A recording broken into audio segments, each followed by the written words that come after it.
허리야담을 찾아주셔서 감사합니다. 항상 건강하시고 좋은 일만 가득하시길 기원할게요. 지금 구독하시고 바로 오늘 야담 들어보시죠. 쨍쨍하다 못해 따가운 6월의 햇살이 자비 없이 대지를 내리쬐던 한낮이었습니다. 마을 어귀 우물가에는 아낙네 몇이 물동이를 이고 더위를 피하려 모여 있었지요. 처녀 이설 역시 마른 목을 죽이려 우물가로 향하고 있었습니다. 이설이 두레박을 막 우물 속으로 던지려던 바로 그 순간이었습니다. 귀청이 찢어질 듯한 굉음과 함께 맑고 깨끗했던 하늘 한가운데서 시퍼런 빗줄기가 땅을 향해 내리꽂혔습니다. 마른 하늘에 날벼락. 그것은 눈 깜짝할 사이에 벌어진 일이었습니다. 번개는 정확하게 우물가의 늙은 버드나무를 스치며 그 아래 서 있던 이설의 몸을 그대로 관통했습니다. 아낙네들의 비명소리가 터져 나왔습니다. 이설의 몸이 순간 새하얗게 빛나는가 싶더니 이내 연기를 피우며 집단처럼 힘없이 바닥으로 쓰러졌습니다. 사람들은 공포에 질려 감히 다가가지도 못하고 멀리서 수군거리기만 했습니다. 저런 끔찍한 일이 하늘이 노하셨나 봐.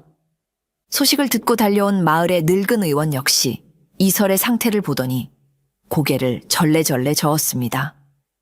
이미 하늘의 부름을 받았네. 숨이 멎고 심장이 뛰지 않으니 내가 할 수 있는 일이 아무것도 없구먼. 어서 장례를 준비하게. 모든 것이 끝난 것처럼 보였습니다.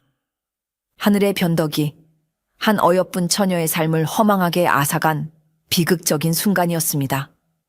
마을 사람들이 이설의 죽음을 슬퍼하며 장례를 준비하려던 그때였습니다. 사람들 뒤편에서 아직 끝나지 않았네 하는 나지막하지만 힘있는 목소리가 들려왔습니다. 모두가 돌아보자 그곳에는 마을에서 떨어진 외딴 초가에 사는 괴짜 노인이 지팡이를 짚고 서 있었습니다. 아이들은 귀신이라며 피하고 어른들은 미치광이라며 손가락질하는 마을의 이방인이었지요. 노인은 사람들의 만류를 뿌리치고 이설의 곁으로 다가갔습니다. 한참 뒤 그가 입을 열었습니다. 이상하다. 맥은 멎었으나 몸속 깊은 곳에서 아직 희미한 온기가 느껴져 기의 흐름이 완전히 끊어지지 않았다는 뜻이다. 사람들은 노인의 말을 헛소리로 여겼습니다. 영감님, 망령 드셨소? 의원님도 가망이 없다 하셨는데 하지만 노인은 아랑곳하지 않았습니다. 노인은 자신의 허름한 지게에 이설을 조심스럽게 싣고 묵묵히 자신의 초가로 향했습니다. 그의 집은 온갖 약초와 낡은 의서들로 가득 차 발 디딜 틈조차 없었지요. 그는 이설을 방 한가운데 눕히고는 낡은 나무 상자 하나를 꺼내왔습니다. 상자 안에는 크기와 길이가 다른 수십 개의 은침이 가지런히 놓여 있었습니다. 그때부터 노인의 기이한 시술이 시작되었습니다. 그는 눈을 감고 이설의 몸 이곳저곳을 더듬어 보더니 마치 보이지 않는 혈의 길을 읽기라도 하는 듯 정확한 위치에 망설임 없이 은침을 꽂아 넣기 시작했습니다. 그리고는 더욱 믿을 수 없는 광경이 펼쳐졌습니다. 노인은 이설의 머리맡에 가부좌를 틀고 앉아 자신의 손바닥을 그녀의 심장이 있는 가슴 위에 살며시 얹었습니다. 그는 깊은 숨을 들이마셨다가 아주 천천히 내쉬기 시작했습니다. 그러자 그의 손바닥에서 희미한 아지랑이 같은 것이 피어오르며 그의 온기가 이설의 몸속으로 흘러 들어가는 듯 했습니다. 그는 자신의 기를 멈춰버린 이설의 심장으로 불어넣고 있었던 것입니다. 밤이 깊어지고 또다시 동이 터 올 때까지 노인은 미동도 없이 그 자세를 유지했습니다. 그의 이마에는 구슬땀이 맺혔고 얼굴은 점점 더 창백해져 갔지요. 마침내 첫 햇살이 창호지를 비추던 그 순간 노인의 손끝에서 툭, 툭 하는 아주 미세한 고동이 느껴졌습니다. 멈췄던 이설의 심장이 아주 희미하게 다시 뛰기 시작한 것입니다. 이설이 다시 눈을 뜬 것은 그로부터 사흘이 지난 뒤였습니다. 그녀는 자신이 겪었던 일을 전혀 기억하지 못했습니다. 그저 아주 길고 깊은 잠을 잔 듯한 느낌이었지요. 그녀의 눈에 가장 먼저 들어온 것은 낯선 천장과 자신의 손을 꼭 잡고 눈물 흘리는 어머니의 얼굴이었습니다. 이설아, 내 딸아, 정신이 드는 캐냐? 어머니의 울음 섞인 목소리에 이설은 천천히 몸을 일으켰습니다. 이상했습니다. 온몸이 솜처럼 가벼웠고 며칠을 굶었음에도 기운이 넘쳤습니다. 벼락을 맞았다는 것이 믿기지 않을 만큼 몸에는 작은 상처 하나 남아있지 않았지요. 그을렸던 피부는 오히려 예전보다 더 뽀얗고 윤기가 흘렀습니다. 이게 다 저기 저 영감님 덕분이다. 네 목숨을 살려주신 은인이야. 어머니는 방구석에서 묵묵히 탕약을 젓고 있는 노인을 가리켰습니다. 이설은 노인에게 공손히 절을 하며 감사 인사를 올렸습니다. 노인은 그저 내 운이 좋았을 뿐이다. 라며 무심하게 대답할 뿐이었지요. 기적적으로 살아난 이설의 소식에 마을 사람들은 처음에는 놀라움을 금치 못했습니다. 하지만 그 놀라움은 곧 기이한 현상들에 대한 두려움으로 바뀌기 시작했습니다. 이설의 몸에 이상한 변화가 생겼기 때문입니다. 그녀가 처음 이상을 느낀 것은 쇠로 된 솥뚜껑을 만졌을 때였습니다. 그녀의 손끝이 뚜껑에 닿는 순간 파직 하는 소리와 함께 푸른 불꽃이 튀었습니다. 정정이라고 하기에는 너무나 선명하고 강력한 불꽃이었지요. 이설은 깜짝 놀라 손을 뗐고 어머니는 귀신에 홀린 듯한 표정으로 그 광경을 지켜보았습니다. 그뿐만이 아니었습니다. 그녀가 머리를 빗기 위해 나무 빗을 들자 머리카락이 일제히 빗에 달라붙으며 곤두섰습니다. 밤에는 더욱 기이한 일이 벌어졌지요. 그녀의 감정이 조금이라도 격해지거나 놀라면 방 안의 등잔불이 제멋대로 깜빡거리거나 심할 때는 펑 하는 소리와 함께 꺼져버리기도 했습니다. 노인은 이 모든 현상을 묵묵히 지켜볼 뿐이었습니다. 그는 이설에게 말했습니다. 하늘의 벼락이 내 심장을 멈추게 했으나 동시에 그 거대한 기운을 내 몸속에 남기고 간 개로구나. 너는 이제 하늘의 번개를 네 몸 안에 품게 된 것이다. 자신의 몸에 깃든 기이한 능력을 깨닫게 된 이설의 삶은 하루아침에 악몽으로 변했습니다. 그 힘은 그녀에게 축복이 아닌 끔찍한 저주였습니다. 그녀는 자신의 손이, 자신의 감정이, 심지어 자신의 존재 자체가 두려워지기 시작했습니다. 어느 날 그녀는 마당에 장작을 패다가 실수로 도끼를 놓쳤습니다. 놀란 마음에 그녀도 모르게 손을 뻗는 순간 손끝에서 뿜어져 나온 푸른 불꽃이 마른 장작 더미에 옮겨 붙어 순식간에 활활 타올랐습니다. 이설은 새파랗게 질려 그 자리에 주저앉고 말았지요, 내가 불을 냈어. 물동이를 이고 오다가 발을 헛디뎠을 때는 균형을 잡으려 물동이를 꽉 붙잡는 순간 쩍 하는 소리와 함께 튼튼한 옹기 물동이에 금이 가며 박살이 나버렸습니다. 그녀의 몸에서 흘러나온 기운이 딱딱한 옹기마저 견디지 못하게 만든 것이었습니다. 이런 일들이 반복되자 마을에는 흉흉한 소문이 돌기 시작했습니다. 이설이 그 계집 벼락을 맞고 귀신이 씌었대. 그 애 눈에서 푸른 불이 나온다는 구먼. 가까이 가면 재수없는 일이 생긴다더라. 아이들은 그녀를 보면 돌을 던지며 괴물이다 라고 놀려댔고 어른들은 그녀를 보면 불길한 것을 본 듯 침을 뱉고 길을 돌아갔습니다. 한때 정겹던 이웃들은 이제 그녀를 재앙을 몰고 올지도 모르는 요물로 여기며 손가락질하고 피했습니다. 이설은 완전히 외톨이가 되었습니다. 그녀는 자신의 방에 틀어박혀 아무것도 만지지 않으려 애썼습니다. 자신의 손이 닿는 모든 것이 부서지고 타버릴 것만 같았습니다. 밤이면 악몽에 시달렸습니다. 꿈속에서 그녀는 거대한 번개가 되어 온 마을을 잿더미로 만드는 끔찍한 괴물이 되어 있었지요.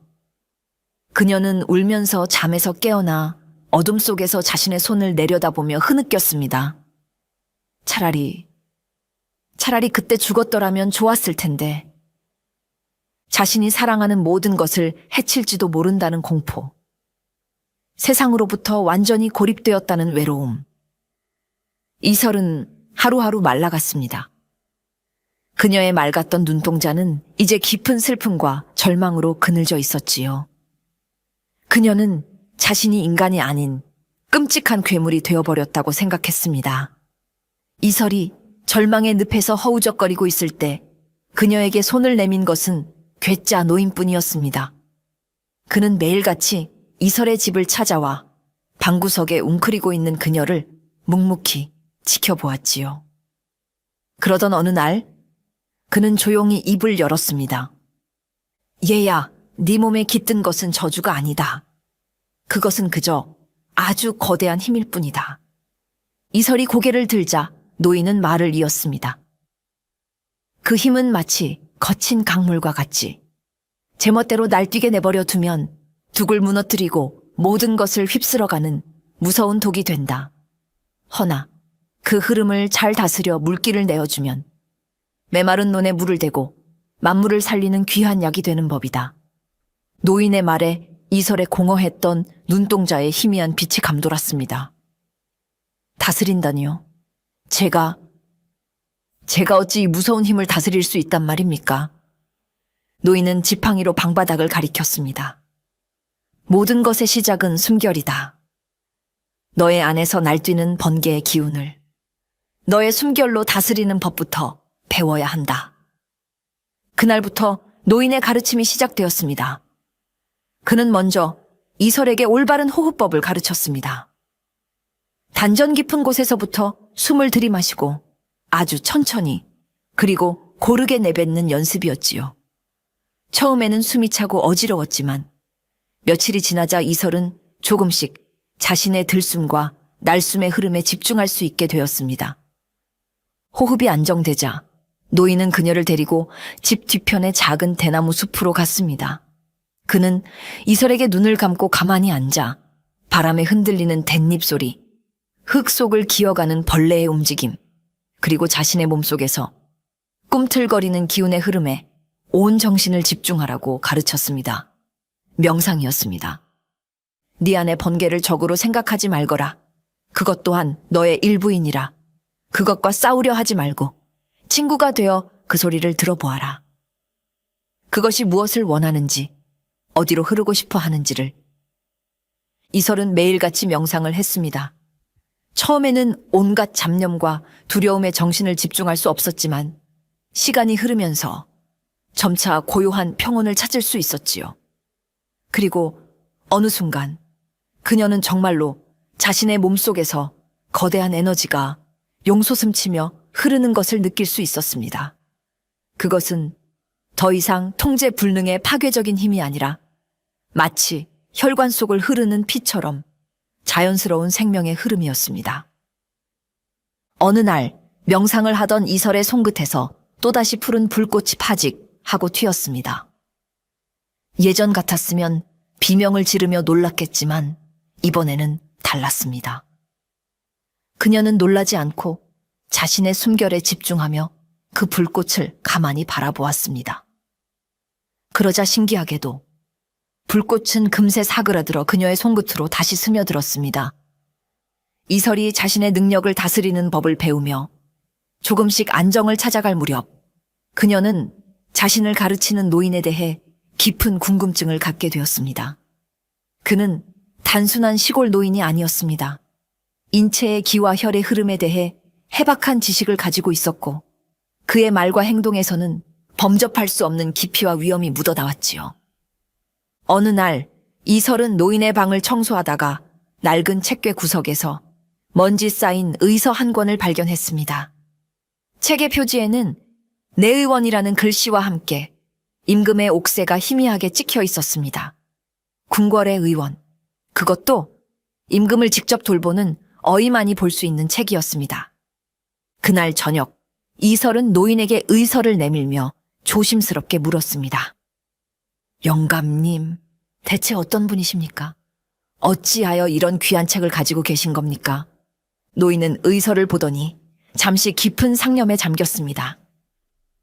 그의 얼굴에 수십 년 묵은 슬픔과 회한의 그림자가 스쳐 지나갔지요. 그는 한참 만에 무거운 입을 열었습니다. 그래, 이제는 말해줄 때가 되었구나. 노인의 본명은 현. 그의 정체는 바로 십수년 전 선왕의 총애를 한 몸에 받았던 조선 최고의 어이였습니다. 그는 침술과 기의학의 대가로 죽어가는 사람도 살려낸다는 명성을 떨쳤지요. 나는 한때 내 의술에 대한 자만심으로 가득 차 있었다. 세상에 내가 고치지 못할 병은 없다고 믿었지. 하지만 그의 명성은 한순간에 무너졌습니다. 당시 어린 왕세자가 원인을 알 수 없는 희귀한 병에 걸렸기 때문입니다. 왕세자는 온몸의 기의 흐름이 뒤틀리고 막혀 몸이 서서히 굳어가며 결국에는 숨조차 쉴 수 없게 되는 끔찍한 병을 앓고 있었습니다. 노인은 자신의 모든 의술을 총동원했지만 왕세자의 병을 고치지 못했습니다. 결국 어린 왕세자는 그의 눈앞에서 고통스럽게 숨을 거두고 말았지요. 나는 왕세자를 살리지 못했다. 임금의 총애를 받던 어이가 정작 나라의 다음 주인을 지켜내지 못한 것이다. 나는 그 죄책감과 무력감을 견딜 수가 없었다. 그래서 모든 것을 버리고 이 깊은 상홀로 숨어들어와 죽은 듯이 살아왔던 것이다. 노인의 목소리는 깊이 잠겨 있었습니다. 그는 이설을 바라보며 말을 이었습니다. 그런데 너를 보았을 때 나는 깨달았다. 네가 겪는 현상이 바로 돌아가신 왕세자의 병증과 너무나도 닮아 있다는 것을. 왕세자 또한 몸 안의 기운을 통제하지 못해 스스로를 파멸시켰던 것이다. 하늘이 나에게 다시 한번 기회를 준 것이라 생각했다.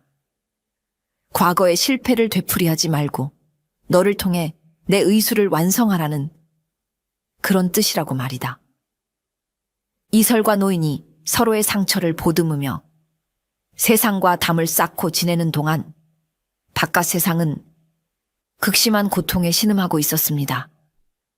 봄부터 시작된 가뭄은 여름이 되도록 끝날 기미를 보이지 않았고 대지는 거북의 등처럼 쩍쩍 갈라졌습니다.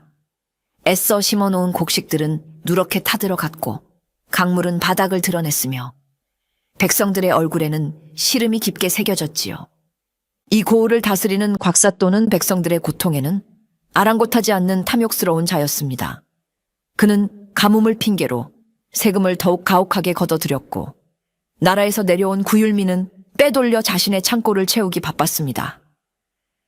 백성들이 굶주림에 쓰러져 나가도 그는 매일같이 기생들과 어울려 술판을 벌이는 파렴치한 탐관오리였지요. 하지만 가뭄이 길어지자 굶주림에 지친 백성들의 원성은 하늘을 찌를 듯 높아졌습니다.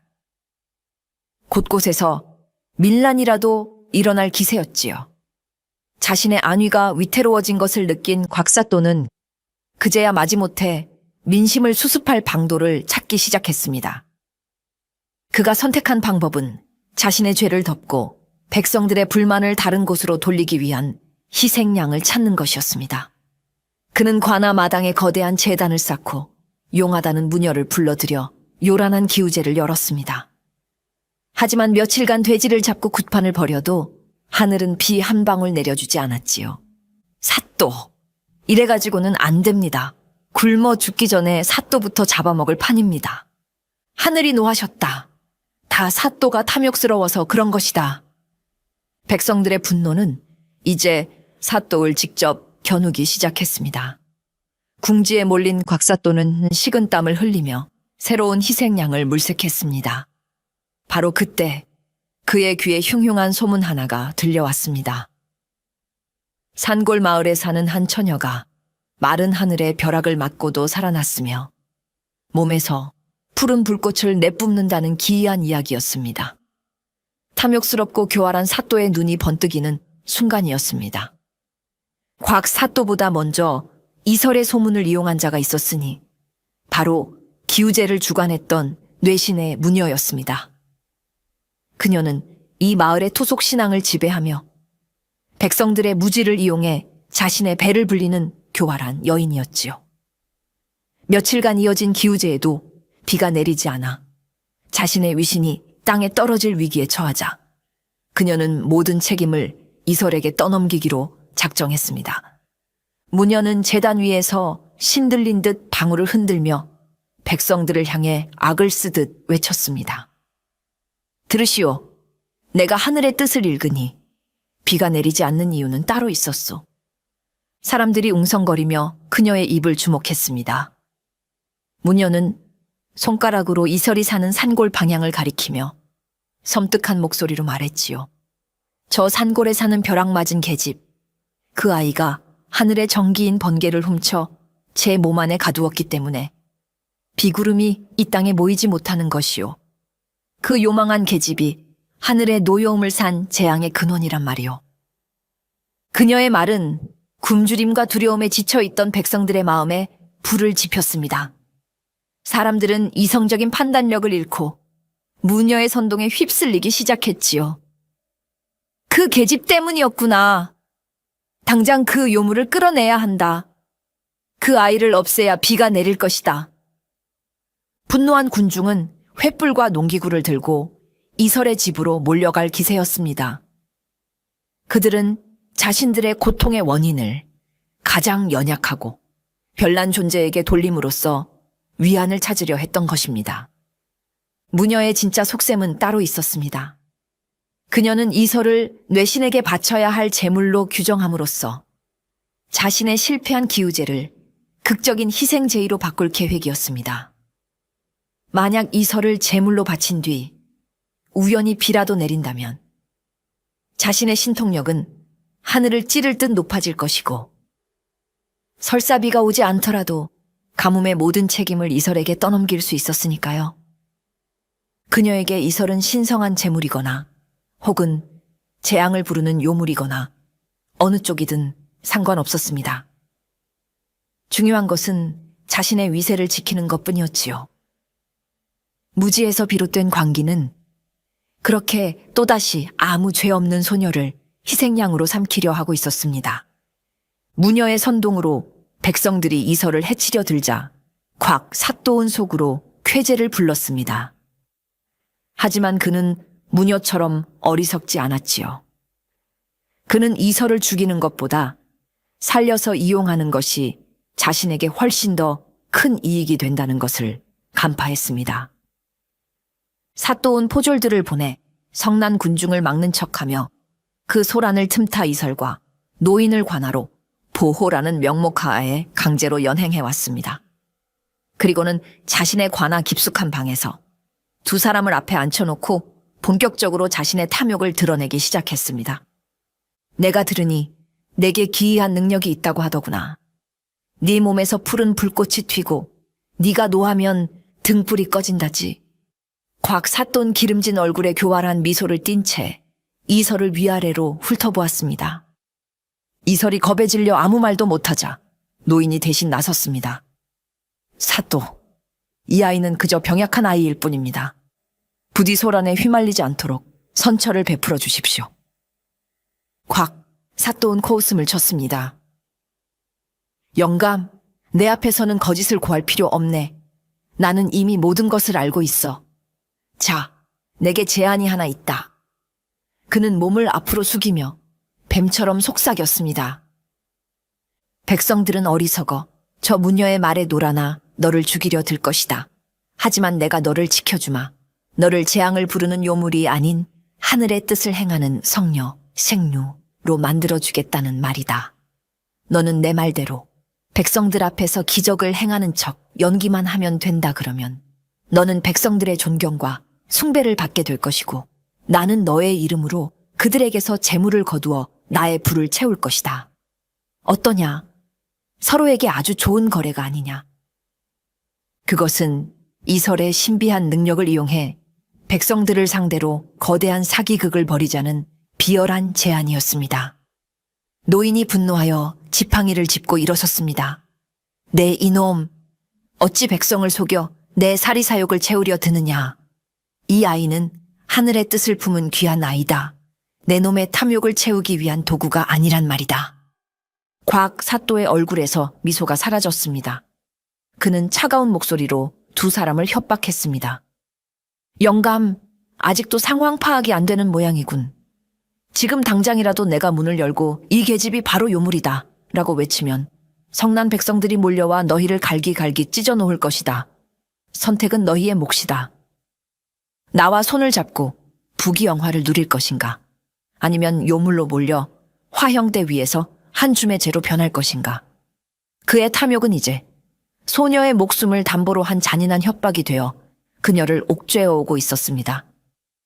곽사또의 비열한 협박 앞에 이설은 겁에 질려 온몸을 떨었습니다.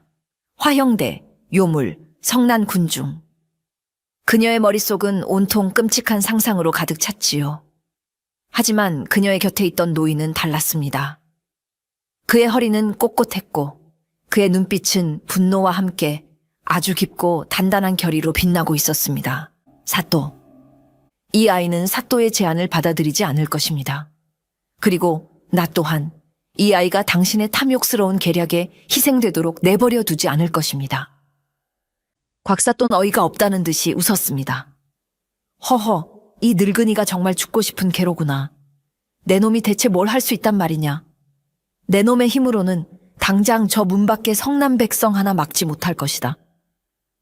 노인은 지팡이를 고쳐 잡으며 흔들림 없는 눈으로 사또를 마주 보았습니다. 나는 비록 늙고 힘없는 늙은이에 불과하지만 나에게는 아직 세상의 이치와 사람의 도리라는 무기가 남아있소.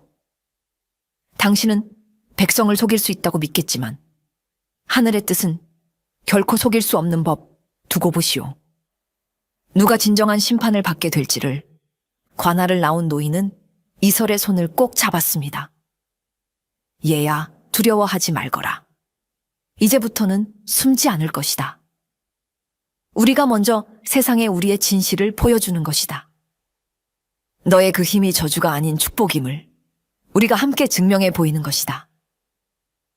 우리가 가진 힘을 증명하기 위해서는 백성들의 가장 절실한 문제를 해결해 주어야 한다. 노인의 계획은 명확했습니다. 지금 백성들에게 가장 필요한 것은 헛된 기적이 아니라 당장 목을 축일 물 한 모금이었습니다.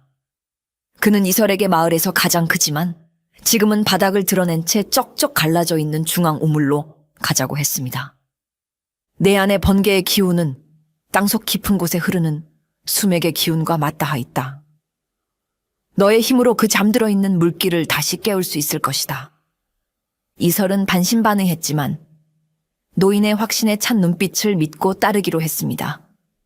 두 사람이 우물가로 향하자 그들을 알아본 마을 사람들이 요물이 나타났다. 저 계집이 우물에 독이라도 풀려는 게야 라며 경계하며 애워쌌습니다. 이설은 두려움에 몸을 떨었지만 노인은 그녀의 어깨를 잡아주며 속삭였습니다. 괜찮다. 너의 진심을 보여주어라. 네 안의 힘을 믿거라. 이설은 사람들의 적대적인 시선을 애써 외면하고 마른 우물 앞에 섰습니다. 그녀는 노인에게 배운 대로 깊게 숨을 들이마시고 온 정신을 집중했습니다. 그리고는 두 손바닥을 아래로 향하게 하여 갈라진 우물바닥을 향해 천천히 뻗었습니다. 그녀는 눈을 감고 자신의 몸속을 흐르는 거대한 기운의 강물을 느꼈습니다. 그리고 그 강물의 일부를 아주 가느다란 물줄기로 만들어 땅속 깊은 곳으로 흘려보내는 상상을 했습니다. 파괴적인 번개가 아닌 잠든 생명을 깨우는 부드럽고 미세한 전류를 말입니다. 아무 일도 일어나지 않았습니다. 사람들은 저것 봐라. 다 속임수다. 라며 비웃기 시작했습니다. 이설의 이마에는 식은땀이 흘렀고 집중력이 흐트러지려 했습니다. 바로 그때 그녀의 손끝에서 찌릿하는 미세한 감각과 함께 땅속 깊은 곳에서 무언가 거대한 것이 꿈틀 하고 움직이는 듯한 느낌이 전해져 왔습니다. 잠시 후 믿을 수 없는 일이 벌어졌습니다. 바싹 말라 먼지만 날리던 우물 바닥에 갈라진 틈새에서 아주 조금씩 물기가 배어나오기 시작한 것입니다. 처음에는 작은 물방울에 불과했지만 그것은 곧 졸졸 흐르는 실개천이 되었고 이내 콸콸 솟아오르는 힘찬 물줄기가 되어 우물을 채우기 시작했습니다. 물이다. 물이 솟아난다. 누군가의 외침을 시작으로 우물가를 둘러쌌던 모든 사람들이 경악과 환희에 찬 탄성을 터뜨렸습니다. 말라붙었던 생명의 젖줄이 한 소녀의 손끝에서 다시 살아난 기적이었습니다. 이설은 쿵쾅거리는 가슴을 안고 자신의 손을 내려다보았습니다. 자신의 힘이 처음으로 파괴가 아닌 생명을 살리는 데 쓰인 것입니다. 그녀의 눈에서 뜨거운 눈물이 흘러내렸습니다. 이설이 마른 우물에서 물을 솟아나게 했다는 소식은 날개에 돋친 듯 온 마을로 퍼져나갔습니다. 처음에는 믿지 않던 사람들도 맑은 물이 가득 찬 우물을 직접 보고 나서는 입을 다물지 못했지요. 그들은 이설을 향해 던졌던 돌멩이와 욕설을 떠올리며 부끄러움과 함께 경외심을 느끼기 시작했습니다. 그 아이, 정말로 하늘의 힘을 가진 게 아닐까? 요물이 아니라 우리를 구하러 온 성녀일지도 몰라. 그녀를 요물이라 몰아세웠던 무녀의 선동은 힘을 잃었고 민심은 서서히 이설에게로 기울기 시작했습니다. 이제 사람들은 이설의 집 앞에 돌멩이 대신 작은 감자나 옥수수 같은 음식을 몰래 가져다 놓기도 했습니다. 이 모든 상황을 가장 불안하게 지켜보는 이는 바로 뇌신의 무녀였습니다. 자신의 신통력이 바닥난 것은 물론 이제는 백성들 앞에서 거짓을 고한 사기꾼으로 몰릴 위기에 처한 것입니다. 위기감을 느낀 그녀는 이설을 어떻게든 다시 깎아내리기 위해 더욱 악랄한 모함을 꾸미기 시작했습니다. 그녀는 마을 사람들을 모아놓고 더욱 교활한 논리를 펼쳤습니다. 속지 마시오. 저것은 하늘이 내린 단비가 아니라 요물이 부리는 요사스러운 속임수일 뿐이오. 저 물은 땅의 기운을 억지로 짜낸 것이라 마시면 배앓이를 하거나 몹쓸 병에 걸리게 될 것이오. 저 계집은 우리 모두를 병들게 하여 이 마을을 통째로 집어삼키려는 무서운 요물이란 말이오. 그녀의 말은 일부 미신을 맹신하는 사람들에게는 효과가 있었습니다. 몇몇 사람들은 다시 이설을 의심의 눈초리로 보기 시작했지요. 하지만 대부분의 백성들은 이제 무녀의 말을 온전히 믿지 않았습니다. 이미 이설이 행한 기적을 제 눈으로 똑똑히 보았기 때문입니다. 민심은 이제 무녀와 이설 사이에서 저울질하듯 아슬아슬하게 흔들리고 있었습니다. 민심이 흔들리는 것을 본 곽사또는 초조해졌습니다. 그는 이설을 자신의 꼭두각시로 만들어 부귀영화를 누리려 했는데 이설이 자신의 통제를 벗어나 백성들의 지지를 얻기 시작하자 위기감을 느낀 것이지요. 그는 무녀와 손을 잡고 이설을 제거할 음모를 꾸미기 시작했습니다. 노인은 이 모든 흐름을 꿰뚫어 보고 있었습니다. 그는 이설에게 너는 네가 할 수 있는 일을 하거라. 땅 위의 일은 내가 맡을 것이니 라고 말했습니다.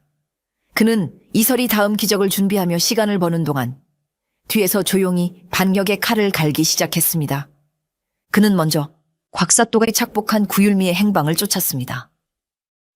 그는 시장에 쌀 도매상들을 찾아가 어이 시절에 배운 진맥 실력으로 그들의 건강을 봐주며 신뢰를 얻었습니다. 그리고는 은밀하게 요즘 관아에서 나온 쌀을 헐값에 파는 자가 있다던데 라며 정보를 흘렸지요.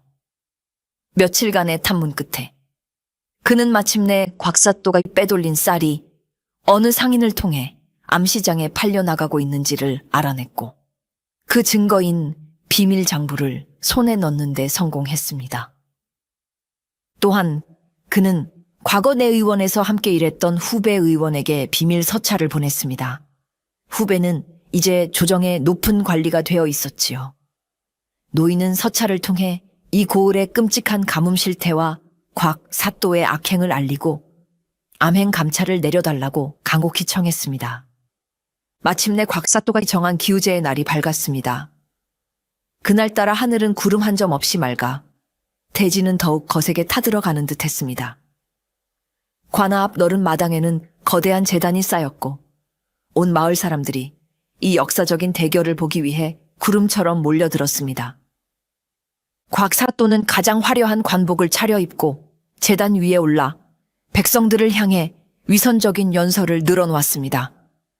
오늘 우리는 하늘의 뜻을 시험대에 올릴 것이다.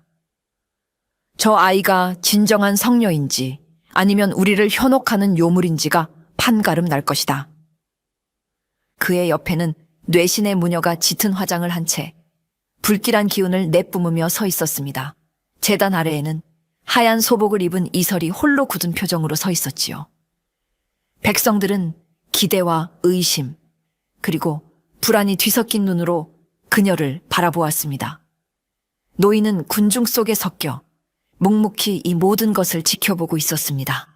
먼저 문녀의 차례였습니다. 그녀는 며칠간 준비한 가장 요란한 굿판을 벌이기 시작했습니다. 진과 꽹과리를 시끄럽게 울리고 작두 위에서 춤을 추며 알 수 없는 주문을 외쳤습니다. 하지만 한 시즌이 지나고 두 시즌이 지나도록 하늘은 묵묵부답이었습니다. 오히려 햇살만 더욱 따가워질 뿐이었지요. 백성들 사이에서 수근거리는 소리가 커지기 시작했습니다. 마침내 이설의 차례가 되었습니다. 곽 사또는 비웃음 섞인 목소리로 말했습니다. 자, 이제 네가 증명해 보아라. 네가 정말 하늘의 힘을 가졌다면 이 메마른 땅에 비를 내려보란 말이다. 이설은 떨리는 발걸음으로 천천히 제단 위로 올라갔습니다. 그녀는 수천 개의 눈이 자신을 찌르는 듯한 압박감에 숨이 막힐 것 같았지요. 그녀는 눈을 감고 노인의 가르침을 떠올렸습니다. 두려워하지 말거라. 너는 하늘과 땅을 잇는 통로일 뿐이다. 이설이 하늘을 향해 두 팔을 뻗어 올린 바로 그 순간 기이한 일이 벌어지기 시작했습니다. 쨍쨍하던 하늘에 어디서 왔는지 모를 작은 먹구름 하나가 나타나더니 무서운 속도로 몰려들기 시작한 것입니다.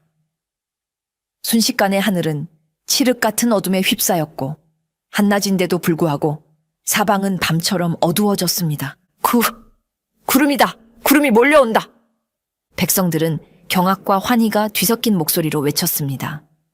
곽 사또과 무녀는 믿을 수 없다는 표정으로 굳어버렸지요. 이설은 눈을 감은 채 자신의 몸속에 있는 거대한 번개의 기운을 모두 끌어모았습니다. 그리고는 그 힘을 하늘의 먹구름과 연결시키는 상상을 했습니다. 그녀의 머리카락이 정전기처럼 곤두서기 시작했고 몸 주위로 푸른빛의 아지랑이가 피어올랐습니다. 하늘이시여. 이설이 온 힘을 다해 외쳤습니다. 그녀가 하늘을 향해 모았던 기를 방출하는 순간 콰르르르릉 하는 천지를 진동시키는 굉음과 함께 거대한 번개 한 줄기가 먹구름을 가르고 제단 바로 옆에 서 있던 수백 년 묵은 고목을 향해 내리꽂혔습니다. 쾅! 고목이 단번에 두 쪽으로 쪼개지며 불길에 휩싸였고 그 엄청난 충격에 땅이 울리고 사람들이 비명을 지르며 나뒹굴었습니다. 모두가 공포에 질려 고개를 숙이고 있던 바로 그때 메마른 땅 위로 기다리고 기다리던 빗방울이 떨어지기 시작했습니다. 처음에는 몇 방울에 불과했던 비는 인의 장대 같은 폭우가 되어 온 세상을 적셨습니다. 백성들은 쏟아지는 비를 온몸으로 맞으며 넋을 잃은 채 하늘을 바라보았습니다.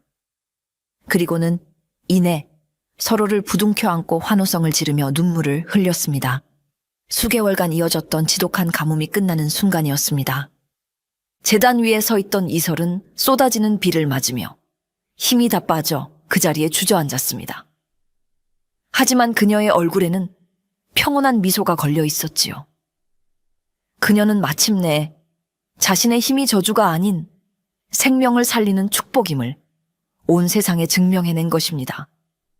하늘을 움직인 기적과 기다리던 비에 대한 기쁨으로 장내가 한창 소란스러울 때였습니다.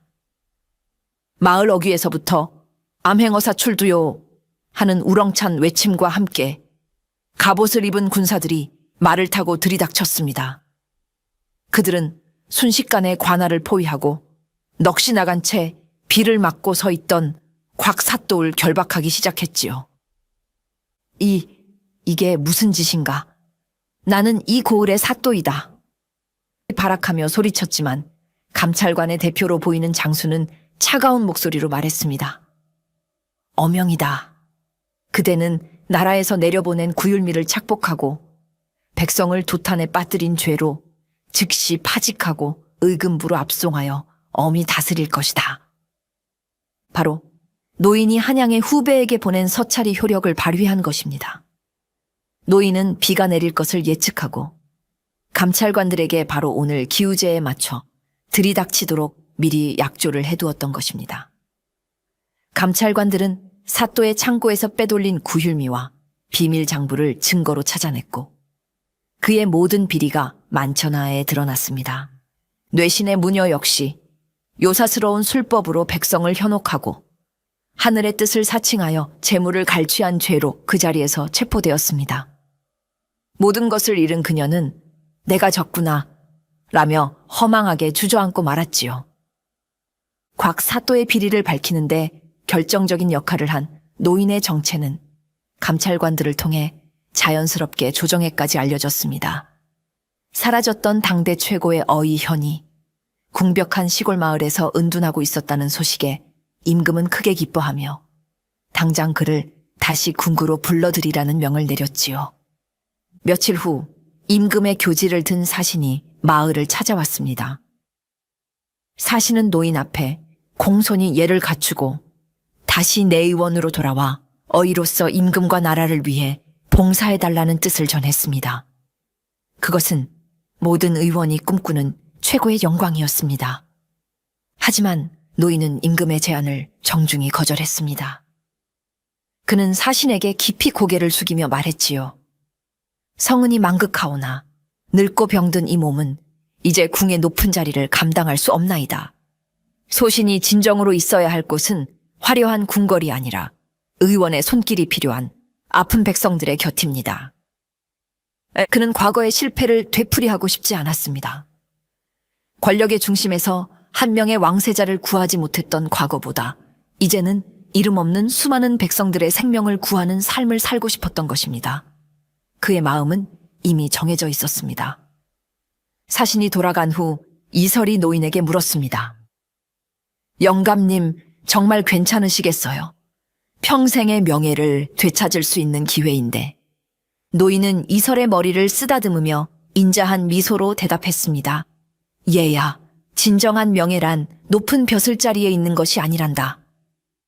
사람의 생명을 구하는 의원의 손길. 그것보다 더 귀하고 명예로운 것이 어디 있겠느냐.